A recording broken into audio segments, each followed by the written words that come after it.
ঢাকা থেকে কক্সবাজার যাচ্ছিলাম, তো কলা বাগানে তো বোঝা যায় না যে এটা আমার যাত্রী নাকি এটা আরেক গাড়ি যাত্রী। উনি একটু মুরব্বী টাইপের ছিল, লাগেজটা উঠা, আঙ্কেল আপনি কি আমার যাত্রী? এই বেটাতে বেশি কথা কস কি লেগা? আমি তারে জাস্ট জিজ্ঞাসা করছি, আঙ্কেল আপনি কি আমার যাত্রী? ও আমার ধমক দেখা, এই বেটাতে বেশি কথা কস কি লেগা? মাল ওঠা, আঙ্কেল আপনার সিট নাম্বারটা বলেন। ওয়ান লেখ, আঙ্কেল টিকিটটা একটু দিতেন, এত বেশি কথা কস কি লেগা? মাল ওঠা। মানে তার প্রথম থেকেই ব্যবহারে বোঝা যাচ্ছে যে আপনার এরপরে কুমিল্লা হোটেলে গেছি, তো বুঝেন কুমিল্লা হোটেলে সবাই নামে একটু নাস্তা পানি করে, খাওয়া দাওয়া করে বা রাতের খাবার খায়, গেটটা লক থাকে, স্টার্ট অফ থাকে। তাকে বলছি যে আঙ্কেল আমাদের কিন্তু গেট অফ থাকবে, স্টার্ট অফ থাকবে।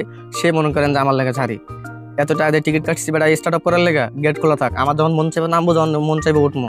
তো মনে করেন যে তার লাগে এক প্রকার ক্যাচাল বেঁধে যায়। বুঝেন ভাই, আমরা ভাই রাইট জায়গায় মানুষ, আমাদের কত সময় বা সহ্য হয়, পরে হার লাগে একরকম একটা ক্যাচাল বেঁধে গেছে, পরে সুপারভাইজার আইসে, আপনার চেকার আইসে।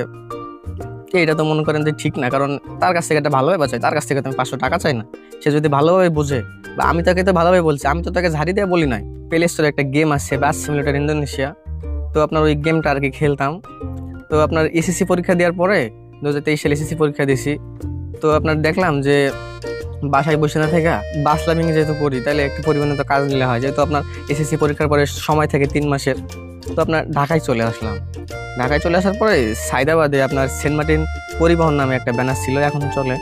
তো ওই 2023 সালে মনে করেন যে ঢাকা আসার পরে, মানে তখন কিন্তু আমার ব্যাকডেটেড কেউ ছিল না, আমি নিজে থেকে মনে করেন যে বাসা থেকে চলে আসছি, যেভাবে হোক একটা মনে করেন যে পরিবহনে ঢুকবো।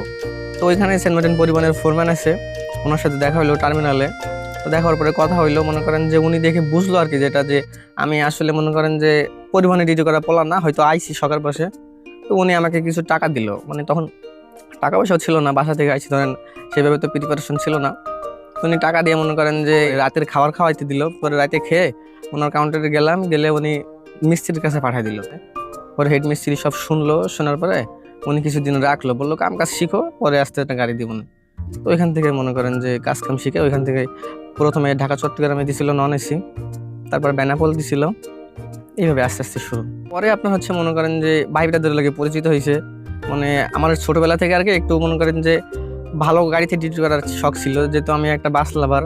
তো মনে করেন যে থাকে না যে যদি মনে করেন যে আরামবাগেই বলেন, আরামবাগে ধরেন আমি ধরেন একটা নন এসি নিয়ে গেছি, আমার পিছনে একটা গাড়ি রাখা আছে, হুন্ডাই গাড়ি বা ভলভো গাড়ি। তো হয় না যে তার সাথে যে কথা বলি যে ভাই আপনি তো এই গাড়িতে ডিউটি করেন, আপনার সাথে কি আমরা একটু ডিউটি পাবো, আপনার কোম্পানিতে একটা ডিউটি দিতেন একটা ভালো গাড়িতে। তো এইভাবে মনে করেন যে আস্তে আস্তে তার সাথে কথা বলা।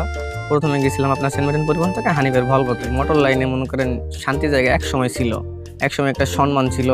এখন মনে করেন যে কেউ করে সম্মান দেয় না, আমরা নিজেরাই মনে করেন নিজেদের এটার জন্য দায়ী। সেটা জাতির তো ভাই সবাই সমান না। রিকোয়েস্ট করবো যে যাতে সবাই অন্তত ব্যবহারটা ভালো করো, কারণ মরলেই তো মনে করেন সব গেল। আপনি টাকা নিয়ে কক্সবাজারে যাইতেছেন, বা এনি চান চালার যদি না করো, আপনার অ্যাক্সিডেন্ট হয়, তাইলে আপনার মনে করেন যে সব ওখানেই থাকলো।